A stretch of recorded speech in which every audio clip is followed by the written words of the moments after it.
नमस्कार, news India देख रहे हैं आप और मैं हूं आपके साथ अंशिका पाठक। 9 बजे 9 रिपोर्टर के इस खास बुलेटिन में आप तक हर खबर हमारे रिपोर्टर्स पहुंचाएंगे। सबसे पहले आपको रूबरू करा देते हैं उन तमाम रिपोर्टर्स से जो हमारे साथ जुड़ेंगे और तमाम जानकारी साझा करेंगे। तो देखिए, सबसे पहले गौरव मिश्रा दिल्ली से हमारे साथ जुड़ चुके हैं, जसबीर सिंह हमारे साथ जुड़ चुके हैं फतेहगढ़ से, नमित त्यागी मेरे साथ है दिल्ली से, पीयूष शुक्ला भी है जोशी मठ से, अभिनव पांडे लखनऊ से, अली शरर दिल्ली से हैं और दीपक चावला जयपुर से, रविश बिष्ट नोएडा से और वासिक खान रामपुर से हमारे साथ जुड़े हैं। तो ये वो तमाम हमारे ग्राउंड जीरो के हीरो हैं जो हर खबर आप तक विस्तार से पहुंचाएंगे। बड़ी खबरें रुक करेंगे पहली और बड़ी खबर की ओर, जहां भारत जोड़ो यात्रा में राहुल गांधी का बयान सामने आया है।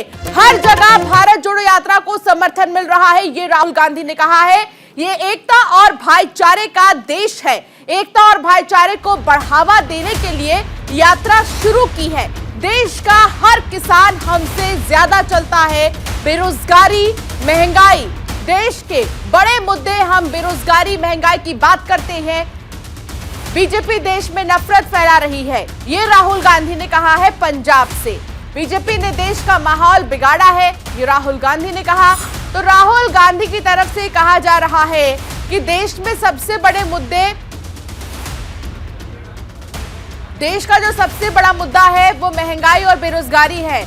और हरियाणा के फतेहाबाद से राहुल गांधी ने इस बात का जिक्र किया और कहा कि महंगाई को लेकर कोई बात नहीं करता, बेरोजगारी को लेकर कोई बात नहीं करता। यात्रा शुरू की थी केरल में, तमिलनाडु में शुरू की।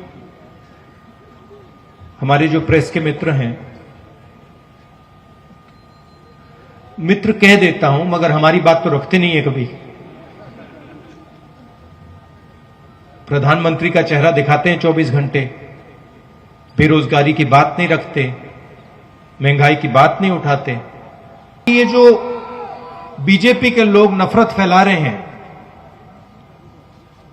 डर फैला रहे हैं, हिंसा फैला रहे हैं, ये इस देश का तरीका नहीं है, इस देश का इतिहास नहीं है, इस देश की हिस्ट्री नहीं है।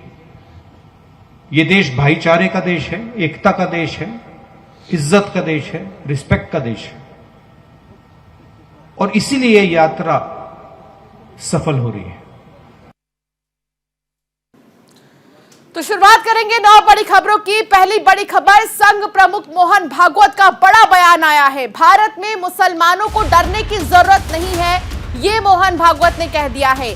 उन्होंने कहा कि खुद को सर्वश्रेष्ठ बताने की गलत बयानबाजी से परहेज करना होगा।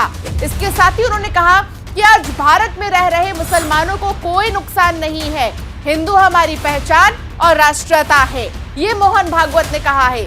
हिंदू सबको अपना मानने और साथ लेकर चलने की प्रवृत्ति है, इस्लाम को देश में कोई भी खतरा नहीं है।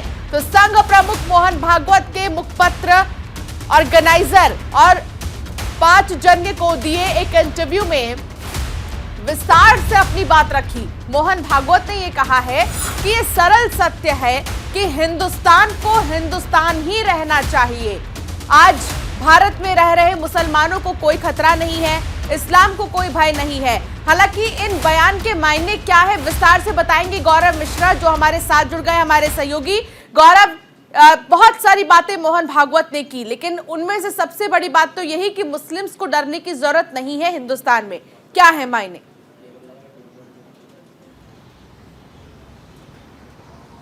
देखिए अंशिका, अगर बात करें आरएसएस प्रमुख मोहन भागवत की, तो जिस तरीके से आज पूरे देश में राष्ट्रीय स्वयंसेवक संघ को लेकर के एक बड़ी विचारधारा लोगों के बीच में बना दी जाती है कि संघ जो है वो कट्टर हिंदू संगठन है, मुस्लिमों का बहुत विरोध करता है। आमतौर पे आपने देखा होगा संघ प्रमुख मोहन भागवत, अगर पिछले साल की मैं बात करूं तो पिछले साल उन्होंने कई इस तरीके के बयान दिए थे, खास करके मुस्लिमों से जुड़े वो बयान थे जिस पर बहुत ज़्यादा चर्चा हुई थी। लेकिन आप इस इस बयान को देखिए, हालांकि इस पूरे बयान की अगर बात करें, संघ प्रमुख महाराष्ट्र के प्रवास पर हैं और उस दौरान उन्होंने इस बात को भी कहा है कि भारत की अगर हम बात करें तो भारत में मुस्लिम अपने आप को हमेशा जैसे असुरक्षित महसूस करते हैं, लेकिन जिस तरीके से एक बड़ी संख्या है वो एक बड़बोलापन उनका नजर आता है। अगर वो उस बड़बोलापन को खत्म कर दें तो कहीं से कोई भेदभाव नहीं है। हालांकि उन्होंने इस बात को भी कहा कि तमाम धर्मों की बात होती है, कोई इस्लाम धर्म की बात करता है, कोई हिंदू धर्म की बात करता है, बहुत सारे अलग अलग धर्मों में हमारा देश विभाजित है,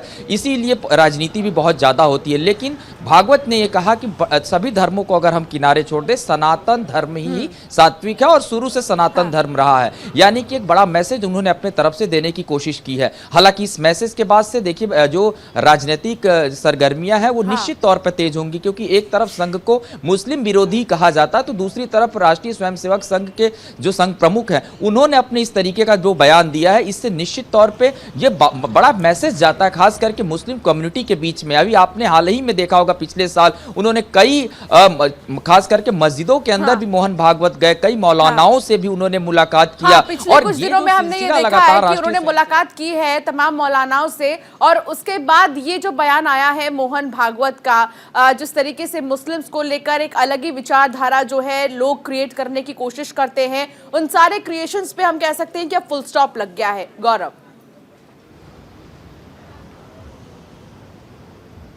अब बिल्कुल देखिए अंशिका, बहुत स्पष्ट आपने कहा, निश्चित तौर पे इन सभी लोगों के सवालों का जवाब जो है वो समय समय पर जो राष्ट्रीय स्वयंसेवक संघ है वो दे देता है। हालांकि देखिए जिस तरीके से आज की अगर मैं इस पूरे बयान की बात करूं, पांजन्य को एक इंटरव्यू मोहन भागवत की तरफ से दिया गया है जिसमें तमाम तरीके की बातें कही गई हैं। खास करके मैं जिस बात को कहना चाह रहा हूँ कि राष्ट्रीय स्वयंसेवक संघ की जब बात होती है, एक धड़ा बना दिया जाता है कि कट्टर हिंदू संगठन है, लेकिन आप देखिए कि राष्ट्रीय स्वयंसेवक संघ की जो अलग अलग विंग है, खास करके राष्ट्रीय मुस्लिम मंच की अगर बात करें जिसके संयोजक खुद इंद्रेश कुमार जी हैं, संघ के वरिष्ठ नेता हैं, समय समय पर तमाम प्रचार प्रसार के जो काम है, चाहे वो मुस्लिम वर्ग से जुड़े तमाम मसले ही क्यों ना हो, उस सबको एक वैश्विक पटल पर उठाता रहता है संघ। पुस्तक विमोचन की बात हो, कई मुस्लिम राइटर्स ने अपनी पुस्तकों को जब लिखा, संघ प्रमुख मोहन भागवत ने आकर के उसको प्रकाशित किया, उस कार्यक्रम में गए। तो ये जो तमाम गतिविधियां राष्ट्रीय स्वयंसेवक संघ की रही हैं, ये कहीं ना कहीं विपक्षी दलों में खलबली पैदा करने का काम करता है। और आप देखिए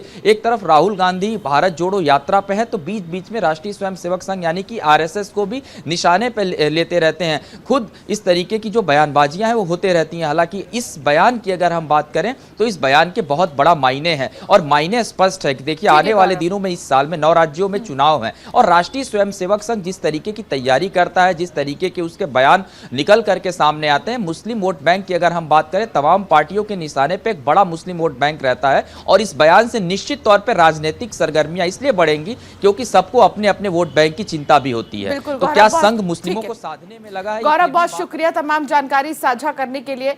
और अब खबर जोशीमठ से, जहां असुरक्षित इमारतों पर बुलडोजर चलेगा। आज जमींदोज होंगे चिन्हित किए गए तमाम मकान, 678 भवनों को चिन्हित किया गया है। कल लोगों ने ध्वस्तीकरण का विरोध किया था।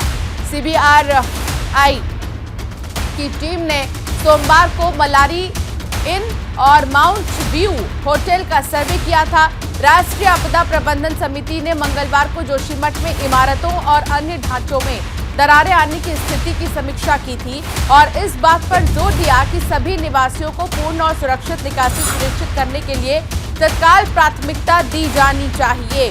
तो आज कुछ मकान जमींदोज हो जाएंगी जो बहुत ही ज्यादा असुरक्षित है। पीयूष शुक्ला मेरे सहयोगी जोशीमठ में ही इस वक्त मौजूद है। पीयूष, क्या जानकारी आपके पास है? कितने आज मकान ध्वस्त होंगे? आज कितने बिल्डिंग्स और कितने भवन ध्वस्त होंगे?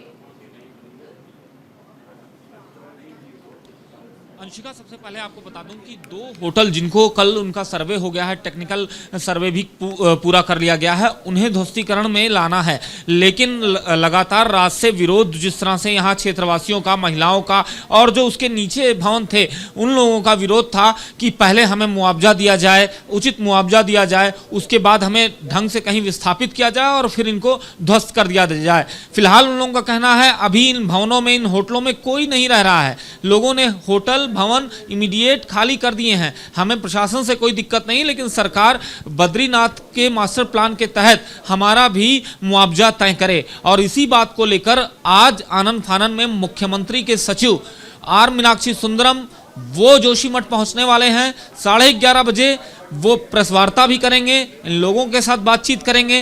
कल जिलाधिकारी की तरफ से यह आश्वासन आया था कि वो बातचीत करके इस मुद्दे को सुलझाने का प्रयास करेंगे। मुख्यमंत्री की तरफ से लगातार ये कहा जा रहा है कि हम किसी का भी नुकसान नहीं होने देंगे। तो तमाम ऐसी बातें हैं। अब फिलहाल अभी सब कुछ रुका हुआ है, इसलिए रुका हुआ है क्योंकि जब मीनाक्षी सुंदरम यहाँ आएंगे और उसके बाद बातचीत होगी लोगों से, फिर प्रशासन अपनी अग्रिम कार्रवाई जो है वो शुरू करेगा। तब तक के लिए प्रशासन ने भी इसको रोक रखा है। चलिए ठीक है पीयूष, लेकिन देखिए बहुत दुख की बात यह है कि वहां के लोग मुआवजे की मांग कर रहे हैं, लेकिन इसको लेकर अभी तक कोई फैसला सामने नहीं आ पाया है।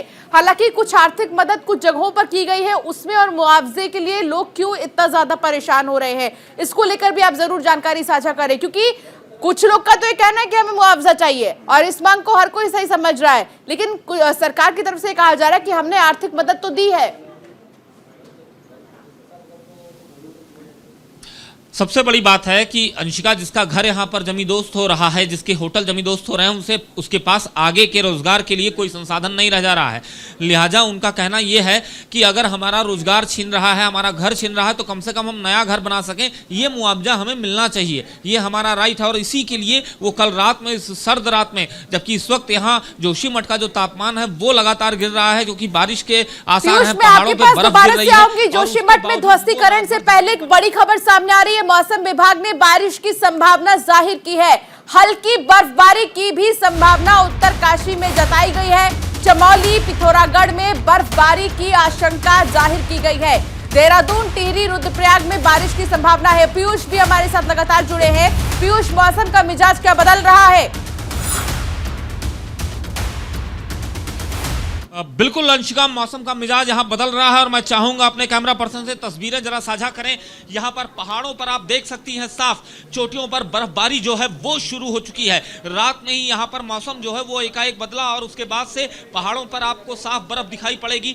और यहाँ पर भी जो सुबह का वक्त होता था, सुबह 7 बजे यहाँ खिली एकदम धूप होती थी और इस वक्त आप देख सकती हैं पूरी तरह से बदली छाई हुई है। तो कुल मिलाकर यहाँ पर भी मौसम का रुख और मौसम का मिजाज जो है वो अंशिका बदल चुका है। मतलब आज यहां पर बारिश होने की संभावना है और साथ ही साथ यहां पर बर्फबारी भी होगी। यह भी अनुदेश जो आशंका है वो लोगों की है और मौसम विभाग की भी है। बिल्कुल आप ठीक कह रहे हैं पीयूष, बहुत शुक्रिया पीयूष तमाम जानकारी साझा करने के लिए। तो ग्राउंड से आपको तस्वीर दिखा रहे हैं कि आखिर जोशीमठ में अभी क्या कुछ हो रहा है, लेकिन सबसे बड़ी बात यह है कि देहरादून, टिहरी, रुद्रप्रयाग में बारिश की संभावना है। मौसम का मिजाज पूरी तरीके से बदल चुका है। रुक करेंगे एक और बड़ी खबर की ओर। जयपुर में विधानसभा अध्यक्षों का अखिल भारतीय सम्मेलन है। उपराष्ट्रपति आज विधानसभा स्पीकर सम्मेलन का उद्घाटन करेंगे। लोकसभा अध्यक्ष ओम बिरला भी सम्मेलन की अध्यक्षता करेंगे। साथ ही बता दें कि सम्मेलन में राज्यसभा के उपसभापति शामिल होंगे। सम्मेलन में विधानसभाओं के अध्यक्ष, उपाध्यक्ष भी शामिल होंगे। अखिल भारतीय सम्मेलन का समापन 12 जनवरी को होगा। समापन समारोह के मुख्य अतिथि राजस्थान के राज्यपाल कलराज मिश्र होंगे। तो सम्मेलन में राज्यसभा के उपसभापति भी शामिल होंगे। विधानसभा अध्यक्षों का अखिल भारतीय सम्मेलन है। तमाम जितने भी अध्यक्ष हैं वो इस सम्मेलन में मौजूद रहेंगे और इसकी अध्यक्षता ओम बिरला करेंगे। अखिल भारतीय सम्मेलन का जो आखिरी चरण है वो 12 जनवरी को होगा। समापन जो है वो 12 जनवरी को होगा, लेकिन आज जो है, आज इसका आगाज है, आज इसकी शुरुआत है। सम्मेलन में कई लोग शामिल होंगे। दीपक चावला मेरे सहयोगी मेरे साथ जुड़ गए हैं। दीपक, क्या जानकारी आपके पास है सम्मेलन को लेकर? कैसे इसका पूरा कार्यक्रम का आयोजन किया जाएगा, कितने लोग इसमें मौजूद रहेंगे, इसका उद्देश्य क्या है? देखिए, बिल्कुल राजस्थान में 11 साल बाद ये अखिल भारतीय पीठासीन अधिकारियों का सम्मेलन हो रहा है। भारत जो है G20 देशों में शुमार है, लोकतंत्र की जननी है भारत। तो किस तरह से लोकतंत्र को और अधिक आने वाले दिनों में मजबूत किया जाए ताकि इसका एक उदाहरण तमाम G20 देशों में भारत का दिया जाए। वैसे तो भारत का लोकतंत्र का उदाहरण हमेशा दिया था, लेकिन और इसको मजबूत किया जाए, इसको लेकर ये सम्मेलन किया जा रहा है। करीब 10:30 बजे जो उपराष्ट्रपति है वो इसका उद्घाटन करेंगे। स्पीकर, लोकसभा स्पीकर मौजूद रहेंगे, राजस्थान के मुख्यमंत्री मंत्री अशोक गहलोत मौजूद रहेंगे। तो 2 दिन तक ये कार्यक्रम चलेगा, जिसमें विभिन्न मुद्दों पर चर्चा होगी, कैसे लोकतंत्र को मजबूत बनाया जाए। इसके साथ ही न्यायपालिका कार्यपालिका का कैसे आपस में समन्वय विधायिका से जो है बना रहे, कैसे संबंध बनाए और जवाबदेही कैसी उनकी जनता के बीच में हो, ये यहाँ पर इसका मुख्य उद्देश्य रहेगा। इसके अलावा डिजिटल आने वाले दिनों में डिजिटलाइजेशन हो रहा है, तो डिजिटल कैसे किया जाए, संसद को और विधानसभा को कैसे डिजिटल करके जोड़ा जाए, ताकि यहाँ पर कोई पारित होता है तो वो वहां पर कैसे पता चले। तो इन तमाम मुद्दों पर ये चर्चा होने वाली है। बेहद महत्वपूर्ण ये 2 दिन रहने वाले हैं। राजस्थान इसकी 11 साल बाद जो है मेजबानी कर रहा है। 83वां जो है ये सम्मेलन है, जो कि पूरे भारत में अलग अलग राज्यों में अलग अलग विधानसभा में होता है। इस बार जो है ये जयपुर में हो रहा है, राजस्थान विधानसभा में। करीब 10:30 बजे इसका उद्घाटन होगा और इसके बाद जो है उपराष्ट्रपति का संबोधन होगा। इसके बाद तमाम विभिन्न मुद्दों पर यहाँ पर चर्चा होगी, कैसे लोकतंत्र को और मजबूत बनाया जाए। इन तमाम विषयों पर आज यहाँ पर चर्चा होने वाली है और आज और कल 2 दिन चलेगा। जी अच्छा, बहुत शुक्रिया दीपक तमाम जानकारी साझा करने के लिए। तो सम्मेलन का जो समापन है वो 12 जनवरी को होगा। रुक करेंगे एक और बड़ी खबर की ओर। पंजाब में कांग्रेस की भारत जोड़ो यात्रा राहुल गांधी ने फतेहगढ़ साहिब से शुरू की थी। ये यात्रा सुबह 6 बजे शुरू हुई थी। भारत जोड़ो यात्रा सुबह 10 बजे पंजाब के खन्ना पहुंचेगी। यात्रा इससे पहले भारत जोड़ो यात्रा का हरियाणा का पड़ाव मंगलवार को अंबाला में पूरा हो गया। कल राहुल गांधी ने अमृतसर जाकर गोल्डन टेम्पल में मत्था टेका। मंदिर में अरदास के बाद राहुल गांधी ने अपनी तस्वीरें भी ट्वीट की। अपने ट्वीट में उन्होंने लिखा कि गुरु के द्वारे श्री हरमिंदर साहिब पहुंचकर मानवीय मूल्यों में विश्वास और भी गहरा हो जाता है। तो राहुल गांधी ने ये ट्वीट किया है अपनी तस्वीर के साथ में कि जो मानवीय विश्वास है वो और भी ज्यादा मजबूत हो जाता है। सुबह 10 बजे जो है वो पंजाब के खन्ना पहुंचेंगे और भारत जोड़ो यात्रा पूरी पंजाब के खन्ना पहुंचेगी। राहुल गांधी ने फतेहगढ़ साहिब में से रवाना होकर फिर 6 बजे के करीब पंजाब में जिस तरीके से एंट्री ली और शुरुआत की भारत जोड़ो यात्रा की, पंजाब में कांग्रेस की भारत जोड़ो यात्रा, और कल ही उन्होंने गोल्डन टेम्पल में मत्था भी टेका है। तो सुबह 6 बजे से भारत जोड़ो यात्रा एक बार फिर से शुरू हो गई। सुबह 10 बजे पंजाब की खन्ना पहुंचेगी ये यात्रा। धीरे धीरे ये सिलसिला आगे बढ़ेगा। पंजाब में कांग्रेस की भारत जोड़ो यात्रा में कई लोगों का समर्थन भी मिल रहा है। राहुल गांधी ने फतेहगढ़ साहिब से यात्रा की शुरुआत की और 6 बजे आज सुबह एक बार फिर से वो यात्रा पर निकल पड़े। कल उन्होंने गोल्डन टेम्पल में मत्था भी टेका था।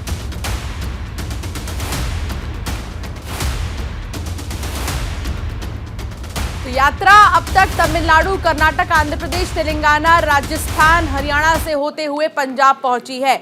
आगे बढ़ेंगे। यूपी ग्लोबल इन्वेस्टर समिट को लेकर रोड शो किया जाएगा। मुंबई के बाद लखनऊ में भव्य रोड शो होगा। 50,000 करोड़ के निवेश प्रस्ताव पर मोहर लगेगी। मंत्री नंदगोपाल नंदी की अध्यक्षता में रोड शो होगा। रोड शो के बाद मुख्यमंत्री योगी आदित्यनाथ से मिलेंगे उद्योगपति। निवेश प्रस्ताव के साथ ही MOU साइन होंगे। तो रोड शो के बाद सीएम योगी से मिलेंगे तमाम उद्योगपति। मंत्री नंदगोपाल नंदी भी यहां पर मौजूद रहेंगे।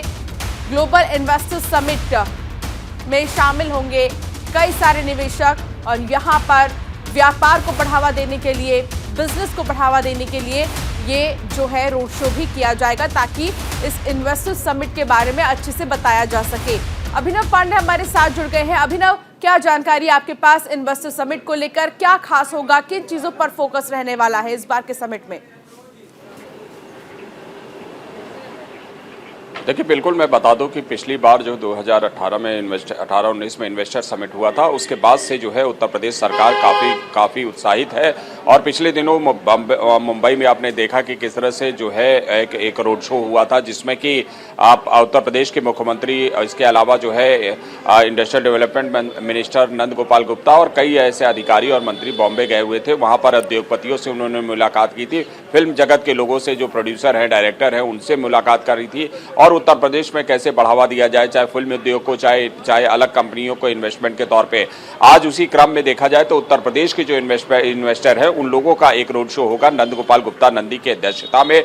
बाकायदे इसको जो है फिक्की ने इसको ऑर्गेनाइज किया है और ये इन्वेस्टर समिट जो है वो देर शाम तक चलेगा, जिसमें 50,000 करोड़ रुपए का निवेश जो है उसके MOU साइन किए जाएंगे। इसके अलावा सभी लोगों को ये बताया जाएगा नंद गोपाल गुप्ता द्वारा कि उत्तर प्रदेश में अगर आप निवेश करते हैं तो उससे क्या क्या आपको बेनिफिट दिए जाएंगे, कौन कौन से रॉयल्टीज मिलेंगी, सरकार की तरफ से क्या क्या सब्सिडीज मिलेंगी, किस तरह के आपको जो है यहाँ पर आपकी कंपनी अगर लगती है तो उसमें कैसा कैसा रोल होगा। ये तमाम बातें जो है वो फिक्की के इस कार्यक्रम में बाकायदे रोड शो का जो आज का कार्यक्रम है उसमें किया जाएगा। और देर शाम ये सारे जो भी इन्वेस्टर यहाँ पर आज MOU साइन करेंगे उन लोगों को बाकायदे 5 कालीदास यानी मुख्यमंत्री आवास के अंदर मुख्यमंत्री के साथ जो है हाई टी की पार्टी रखी गई है उसमें भी बैठाया जाएगा। उसमें तो कुल मिला के मैं बता दूं कि कल भी ब्रिजेश पाठक की अध्यक्षता में लोकल जो लखनऊ के इन्वेस्टर थे उन लोगों का एक रोड शो हुआ था, कार्यक्रम हुआ था। तो कुल मिला के देखा जाए तो पूरी की पूरी सरकार इस समय जो है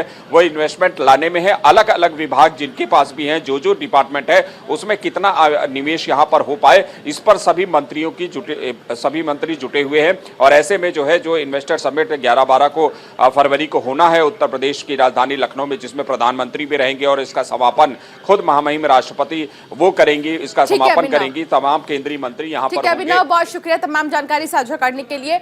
आज से ग्रेटर नोएडा में ऑटो एक्सपो का आगाज हो जाएगा। 13 जनवरी को नितिन गडकरी भी उद्घाटन करेंगे और नए मॉडल की बेहतरीन गाड़ियों का मेला लगेगा। 13 जनवरी से लेकर ऑटो एक्सपो में आम लोगों की एंट्री हो जाएगी 18 जनवरी तक। ग्रेटर नोएडा में ये ऑटो एक्सपो चलेगा और इसमें जो भी गाड़ियों के शौकीन हैं उनके लिए ये एक्सपो और भी ज्यादा खास होगा, क्योंकि अलग अलग ब्रांड्स की जो गाड़ियां हैं वो अपने नए मॉडल को यहां पर लॉन्च करेंगी। तो कुल मिलाकर समझा जा सकता है कि ग्रेटर नोएडा का जो ये ऑटो एक्सपो है वो कितना खास होने वाला है। और ये लाइव तस्वीर आपको दिखा रहे हैं, देखिए सीधी तस्वीर जहां तमाम जो ब्रांड्स हैं, MG हेक्टर ने अपना अपडेटेड वर्जन का एक मॉडल लॉन्च किया है, जिसकी खूबियां, जिसकी खासियत आप बड़े LED स्क्रीन पर देख सकते हैं।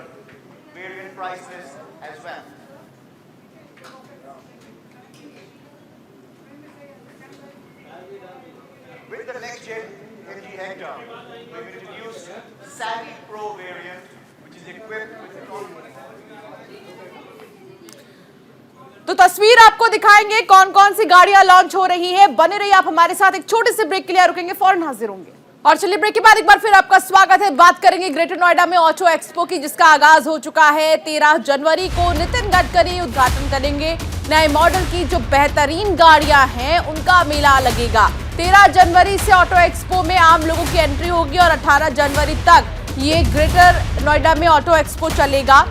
कई सारे ऐसे ब्रांड्स हैं, कई सारे ऐसे बड़े बड़े ब्रांड्स हैं जिनकी गाड़ियां आज जो है नए मॉडल जो है जिनकी आज लॉन्च की जाएंगी। और साथ ही ये तस्वीर भी आपको दिखा रहे हैं जो MG हेक्टर ने अपनी नई गाड़ी लॉन्च की है, अपडेटेड मॉडल MG हेक्टर का, जिनमें बहुत सारी खासियत है।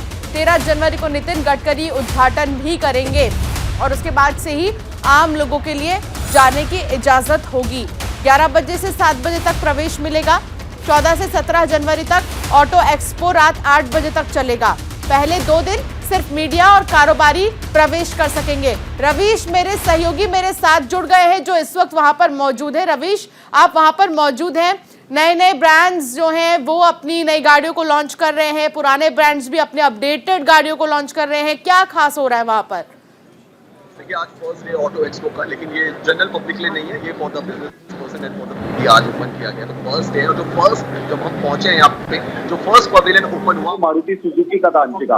और मैं आपको यहाँ पे दिखाता हूँ मारुति सुजुकी की ईवी। अभी आप देखें कि सारी जो कार मैन्युफैक्चरर्स कंपनी है उनका फोकस है इलेक्ट्रिक गाड़ी पर। और ये आप देख सकते हैं मारुति सुजुकी की फर्स्ट ईवी यहाँ पे नजर आ रही है, इलेक्ट्रिक व्हीकल है मारुति सुजुकी का। आप देख सकते हैं कि कंपटीशन बहुत ज्यादा बढ़ रहा है। MG ऑलरेडी ईवी को भारत में लॉन्च कर चुका है, टाटा ने भी नेक्सॉन ईवी को लॉन्च किया था, वो भी मार्केट में अवेलेबल है। लेकिन ये हम आपको फर्स्ट लुक दिखा रहे हैं जो अभी तक नहीं आया था। ये मार्केट में कब आएगी अभी इसके बारे में डेट का खुलासा नहीं किया गया है, लेकिन ये पहली झलक है मारुति सुजुकी की इलेक्ट्रिक व्हीकल की। और इसकी रेंज की हम बात करें तो 250 किलोमीटर से 300 किलोमीटर तक की इसकी रेंज हो सकती है। ये आप देख सकते हैं, एक अलग फिनिश इसको दिया गया है। और सबसे अच्छी बात यह है कि इसको एक SUV लुक देने की कोशिश की गई। अगर आप देखें तो ग्रैंड विटारा का जो लुक कह सकते हैं उस जैसा इसको मॉडिफिकेशन देने की कोशिश की गई है। काफी स्पेस भी इसके पास है।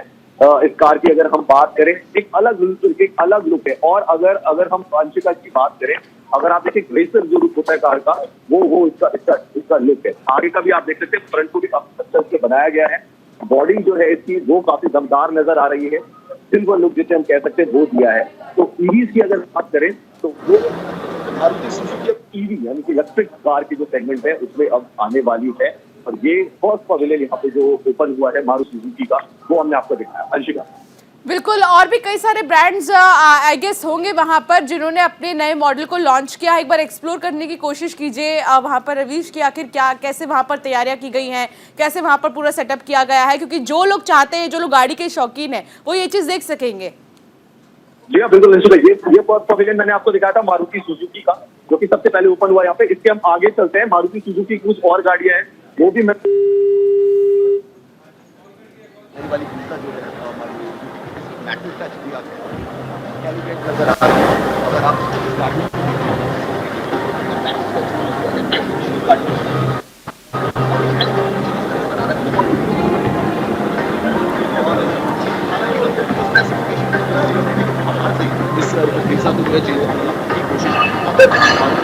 तो ये मारुति सुजुकी की ब्रीजा है और ये आपको दिखा रहे हैं कि नया अपडेटेड मॉडल कैसे आया है और अलग अलग जो गाड़ियां हैं वो कैसे नए नए जो मॉडल्स हैं वो निकाल रही हैं। हालांकि ये ग्रेटर नोएडा में जो ग्राउंड है वहाँ पर एक्सपो ग्राउंड, वहीं पर ये मेला लगाया गया है, गाड़ियों का मेला क्या कहा जा सकता है, जिसमें कि अलग अलग गाड़ियों को प्रदर्शित किया गया है।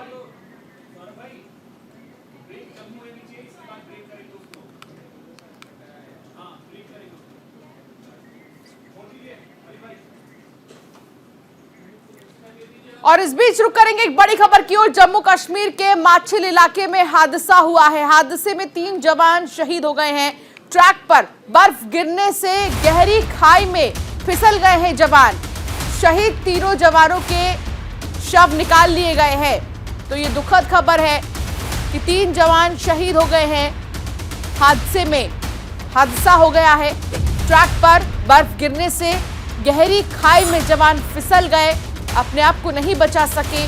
शहीद तीनों जवानों के शव को बाहर निकाल लिए गए हैं फिलहाल।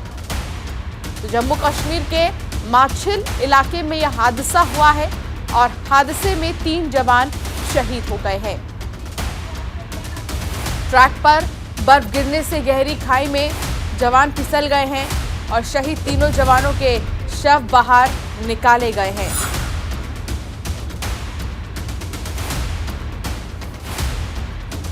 तो शहीद जवानों के शव बाहर निकाल लिए गए हैं। हादसे में 3 जवान शहीद हुए हैं।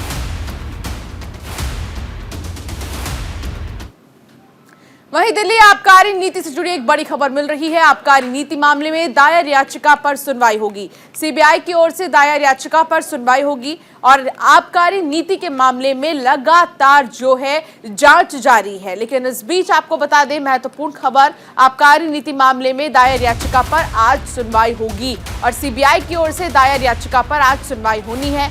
देखना होगा कि किसको राहत, किसकी मुश्किलें बढ़ेंगी, क्योंकि ये जो नीति है इसका विरोध लगातार किया जा रहा था और इस नीति को लेकर ही आज जो है सुनवाई होगी। जो याचिका डाली गई थी उस पर सुनवाई होगी। सीबीआई की ओर से दायर याचिका पर आज सुनवाई होगी। नमित त्यागी मेरे सहयोगी मेरे साथ जुड़ गए हैं। नमित, क्या जानकारी मिल रही है? आज सीबीआई की ओर से दायर की गई याचिका पर सुनवाई होगी। इसी चीज का सवाल है कि आखिर किसको राहत, किसकी मुश्किलें बढ़ेंगी? देखिए, बिल्कुल दिल्ली आबकारी नीति मामले में जो आरोपी हैं विजय नायर और अभिषेक बोयनपल्ली, इनको सीबीआई की निचली अदालत ने 14 नवंबर को जमानत दे दी थी, जिस जमानत का सीबीआई ने विरोध किया था और सीबीआई ने हाई कोर्ट के अंदर इस याचिका को जो है चुनौती दी थी और चुनौती के एवज में याचिका डाली थी, जिस पर आज दिल्ली हाई कोर्ट जो है सुनवाई करेगा। हालांकि पिछली सुनवाई जब हुई थी जमानत याचिका के विरोध में जो सीबीआई ने याचिका डाली थी, उसमें दोनों ही आरोपी और दोनों ही पक्षों की तरफ से लिखित जवाब मांगा गया था दिल्ली हाई कोर्ट की तरफ से नोटिस जारी करके। फिलहाल जो पिछली सुनवाई हुई थी उसमें ये कहा गया था कि दोनों ही पक्षों की तरफ से जो लिखित जवाब है वो दाखिल कर दिया गया है और सुनवाई आज के लिए टाल दी गई थी, यानी कि 11 जनवरी के लिए। आज 11 जनवरी जनवरी को जो है उस मामले पर, उस याचिका पर सुनवाई होगी। हालांकि विजय नायर और अभिषेक बोयनपल्ली को सीबीआई की निचली अदालत से तो जमानत मिल गई थी, लेकिन अभी भी वो तिहाड़ जेल के अंदर बंद हैं, क्योंकि जो ईडी का मनी लॉन्ड्रिंग एक्ट उन पर लगा हुआ है उसके मामले में ऑलरेडी वो जेल के पीछे हैं। हालांकि उस पर भी अगर हम बात करें, जो ईडी की तरफ से, ईडी की जो निचली अदालत है, जो मनी लॉन्ड्रिंग एक्ट उन पर लगा हुआ है, उस मामले में भी उनकी जमानत याचिका पर 12 और 13 जनवरी यानी कि कल और परसों जो है उस पर सुनवाई होगी। लेकिन आज दिल्ली हाई कोर्ट के अंदर जो सीबीआई ने जमानत याचिका का विरोध किया है उस मामले पर सुनवाई होनी है। ठीक है, बहुत शुक्रिया नमित तमाम जानकारी साझा करने के लिए। तो वहीं ताहिर हुसैन की मेडिकल पेरोल पर आज सुनवाई होगी। दिल्ली दंगा मामले का आरोपी है ताहिर हुसैन। राउज एवेन्यू कोर्ट में मामले की सुनवाई होगी। निजी अस्पताल में इलाज कराने के लिए पेरोल की मांग की गई है। तो ताहिर हुसैन जो कि दिल्ली दंगों का मुख्य आरोपी है, दिल्ली दंगा मामले में आरोपी है ताहिर हुसैन, और आज राउज एवेन्यू कोर्ट में मामले में सुनवाई होगी। इलाज कराने के लिए पेरोल की मांग की है ताहिर हुसैन ने, और निजी अस्पताल में इलाज कराने के लिए पेरोल की मांग की गई है ताहिर हुसैन की तरफ से, जिसको लेकर आज सुनवाई होगी। आज की सुनवाई बेहद अहम है। आज देखना होगा कि आखिर कोर्ट की तरफ से क्या फैसला सामने आएगा। अली शरर मेरे सहयोगी मेरे साथ जुड़ गए हैं। अली, क्या जानकारी आपके पास है ताहिर हुसैन को लेकर, क्योंकि उनकी ये मांग है कि उनको इलाज कराने के लिए बाहर भेजा जाए, निजी अस्पताल में भेजा जाए? देखिए, बिल्कुल अंशिका, दिल्ली दंगों के 2022 में जो दंगे हुए थे उसका आरोप तय हो चुका है ताहिर हुसैन और उनके भाई सहित 6 लोगों पर। तो ये जेल में एक लंबे समय से बंद है, लेकिन अब इन्होंने एक मेडिकल याचिका लगाई है जिसमें जिक्र किया है कि वो एक बीमार है, उनका इलाज होना है। तो जेल अधीक्षक ने आख्या मांगी है कोर्ट ने जेल अधीक्षक से। अब उनको आख्या, आज सुनवाई है उस पूरे मामले पर। बताया जा रहा है कि मेडिकल का जिक्र देते हुए उन्होंने कहा है कि वो बीमार हैं, उनको बाहर इलाज कराना, उसके लिए पैरोल चाहिए। लेकिन आज निर्णय लिया जाएगा कड़कड़डूमा कोर्ट से कि उनको जमानत दी जाए या नहीं। अंशिका, बिल्कुल, लेकिन ताहिर हुसैन की तरफ से जो ये कहा जा रहा है कि उनको इलाज कराने के लिए एक निजी अस्पताल में जाना है, इसका हवाला क्यों दिया जा रहा है? क्या वो बचने की कोशिश में है? देखिए, बिल्कुल साफ तौर पे फरवरी 2020 में जो दंगे हुए थे उसको लेकर के वो आरोप में है, उनके भाई खुद और वो 6 लोग जेल में बंद हैं। और अब ये कहा जा रहा, हालांकि लंबे समय से वो याचिका लगा रहे थे, एप्लीकेशन लगा रहे थे कि उनको मेडिकल की जरूरत है, उनको पैरोल मिल जाए, लेकिन अभी तक उन्हें पैरोल नहीं मिली थी। तो आज 3 दिन पहले उन्होंने ये मेडिकल याचिका लगाई थी, जिस पर आज कड़कड़डूमा कोर्ट में निर्णय लेना है कि उन्हें पैरोल दी जाए या नहीं। हालांकि उनका विरोध लगातार किया जा रहा है। अंशिका, ठीक है, बहुत शुक्रिया अली तमाम जानकारी साझा करने के लिए। रुक करेंगे एक और खबर की ओर। आजम खां के 2 जन्म प्रमाण पत्र मामले में आज सुनवाई होगी। आज एमपी एमएलए कोर्ट में पूरे मामले में सुनवाई होगी। 2 जन्म प्रमाण पत्र मामले में सुनवाई होगी, क्योंकि 2 जन्म प्रमाण पत्र मिले थे। आजम खां ने अपने बच्चों के 2 जन्म प्रमाण पत्र बनवाए। इसके साथ ही ये पूरा मामला अब कोर्ट में आ गया। कोर्ट में आने के बाद इस पूरे मामले में सुनवाई हो रही है लगातार। इसमें आरोपी पाए गए हैं। इसके साथ ही अब ये देखना होगा कि आखिर कोर्ट की तरफ से क्या कुछ कहना सामने आएगा। आजम खां के 2 जन्म प्रमाण पत्र हैं। आजम खां ने 2 जन्म प्रमाण पत्र बनवाए हैं, और इसको लेकर विपक्षियों की तरफ से भी, इसको लेकर सत्ता पक्ष की तरफ से भी कई सवाल खड़े किए गए कि आखिर क्या वजह है कि आजम खां ने 2 प्रमाण पत्र बनवाए, अपने जन्म के 2 प्रमाण पत्र बनवाए, और इन दोनों में से सही कौन सा है, ये इसको लेकर जो है असमंजस की स्थिति बनी हुई है। आजम खां के 2 जन्म प्रमाण पत्र मामले में आज सुनवाई होगी। एमपी एमएलए कोर्ट में आज मामले में सुनवाई होगी। तो आजम खां के 2 जन्म प्रमाण पत्र का मामला सामने आया था, जिसको लेकर आरोपी पाया है कोर्ट ने, और इस आरोप के बाद आज इस पूरे मामले में सुनवाई होनी है।